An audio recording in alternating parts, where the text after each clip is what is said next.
بہاول نگر سے بھائی حافظ محمد حق نواز صاحب نے سوال پوچھا ہے اور ایک محترم مفتی صاحب، ہم آپ سے حلالہ کے حوالے سے پوچھنا چاہتے ہیں کہ اس کا کیا معاملہ ہے۔ ایک اہل حدیث مولوی کی ویڈیو دیکھی جس میں مولوی صاحب یہ کہہ رہے ہیں کہ یہ کہاں کا قانون ہے کہ طلاق مرد دے اور حلالہ عورت نکالے، یعنی کرے کوئی اور بھرے کوئی۔ حلالہ نکلوانا ہی ہے تو اس طلاق دینے والے کا حلالہ نکالو تاکہ اس کو پتہ چلے کہ طلاق کیسے دی جاتی ہے۔ اور پھر مولوی صاحب کہتے ہیں، سنو، کوئی حلالہ شلالہ نہیں، سب بناوٹی باتیں ہیں۔ حدیث میں حلالہ کرنے اور کرانے والے پر لعنت وارد ہوئی ہے، لہٰذا اس خود ساختہ کام سے بچو۔ محترم مفتی صاحب،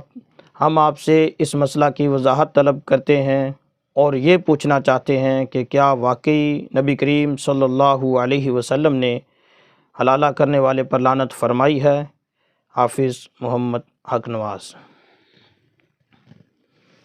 جی میرے محترم بھائی، یہاں سب سے پہلے اس بات کو دیکھتے ہیں کہ کرے کوئی اور بھرے کوئی۔ مولوی صاحب نے کہا کہ طلاق تو مرد دے اور حلالہ عورت نکالے،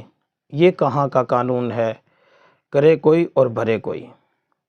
اس مولوی صاحب سے ذرا یہ پوچھئے کہ طلاق مرد دیتا ہے، عدت کس پر آتی ہے؟ یہاں کیوں نہیں کہتا کہ عدت بھی مرد پر آنی چاہیے تاکہ بقول مولوی صاحب کرے کوئی اور بھرے کوئی کا مصداق نہ بنے؟ میرے محترم بھائی، شریعت نے جو اصول بنائے ہیں ان اصول کی پیروی ضروری ہے، ان اصول پر چلنا ضروری ہے، اپنی من مرضی اور ڈھکوسلے چلانا نہیں ہے۔ اس کا نام دین نہیں ہے کہ ہم اپنی من مرضی کریں اور اپنے خود ساختہ ڈھکوسلے چلائیں، اس کو دین نہیں کہتے۔ دین کا مطلب یہ ہے کہ جیسے اللہ کے رسول صلی اللہ علیہ وسلم نے فرما دیا اس کی پیروی کرنا۔ لہٰذا یہ مولوی صاحب کی جہالت تھی کہ اس نے یہ کہا کہ طلاق تو بندہ دے اور حلالہ عورت نکالے، یہ کہاں کا قانون ہے؟ میرے محترم بھائی، جیسے میں عرض کر چکا ہوں کہ طلاق مرد دیتا ہے، عدت عورت پر آتی ہے اور عورت ہی پر عدت آئے گی۔ اس مولوی صاحب کے بقول تو مرد پر آنی چاہیے،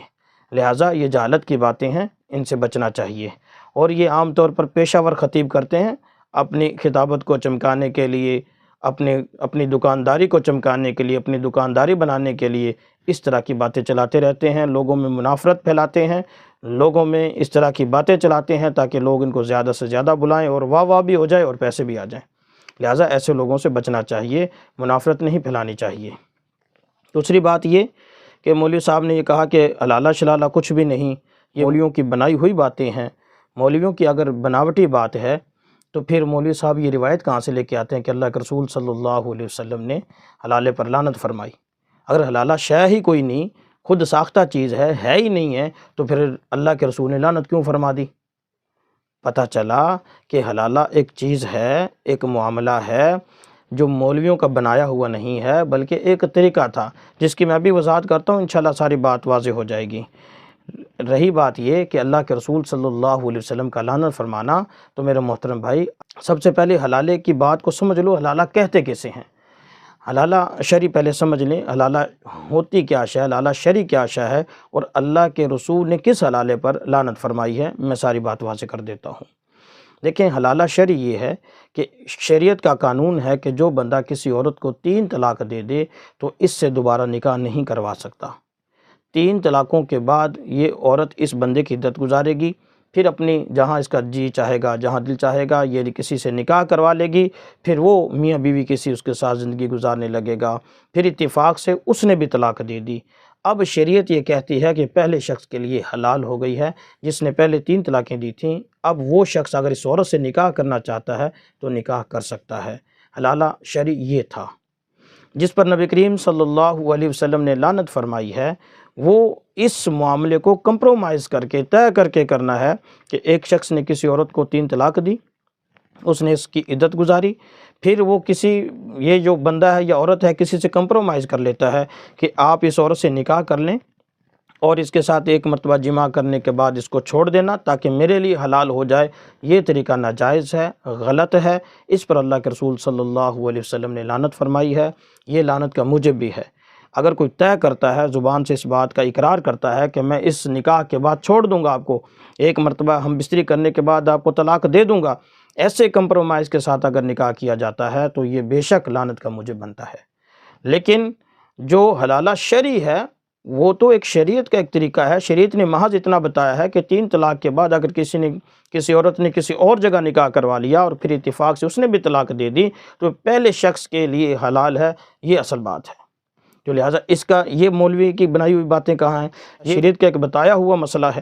لہٰذا میرے محترم بھائی، ایسے جو لوگ ہوتے ہیں جو اپنی خطابت کو چمکانے کے چکروں میں، اپنی دکانداری چمکانے کے چکروں میں یہ لوگوں کو ورگلاتے ہیں، لوگوں کو پھسلاتے ہیں، لوگوں کو گمراہ کرتے ہیں، ایسے لوگوں سے بچنا چاہیے۔ ان کی دکانداری ہوتی ہے، ان کی دکانداری چمکتی ہے اور لوگوں کا کام خراب ہو جاتا ہے، وہ گمراہ ہو جاتے ہیں، لوگوں میں گمراہیاں پھیلتی ہیں، اس لیے ایسے خطیبوں سے بچا جائے۔ رہی بات تیسری بات جو آپ نے پوچھی کہ بالکل وہ جو میں نے آپ کو صورت بتا دی ہے، لعنت بالکل ہے، اللہ کے رسول صلی اللہ علیہ وسلم نے اس پر لعنت فرمائی ہے۔ وہ اس معاملے کو کمپرومائز کر کے طے کر کے کرنا ہے کہ ایک شخص نے کسی عورت کو 3 طلاق دی، اس نے اس کی عدت گزاری، پھر وہ کسی یہ جو بندہ ہے یا عورت ہے کسی سے کمپرومائز کر لیتا ہے کہ آپ اس عورت سے نکاح کر لیں اور اس کے ساتھ ایک مرتبہ جماع کرنے کے بعد اس کو چھوڑ دینا تاکہ میرے لیے حلال ہو جائے، یہ طریقہ ناجائز ہے، غلط ہے، اس پر اللہ کے رسول صلی اللہ علیہ وسلم نے لعنت فرمائی ہے، یہ لعنت کا موجب بھی ہے۔ اگر کوئی طے کرتا ہے، زبان سے اس بات کا اقرار کرتا ہے کہ میں اس نکاح کے بعد چھوڑ دوں گا آپ کو، ایک مرتبہ ہم بستری کرنے کے بعد آپ کو طلاق دے دوں گا، ایسے کمپرومائز کے ساتھ اگر نکاح کیا جاتا ہے تو یہ بے شک لعنت کا موجب بنتا ہے۔ اللہ کے رسول صلی اللہ علیہ وسلم نے اس پر لعنت فرمائی ہے۔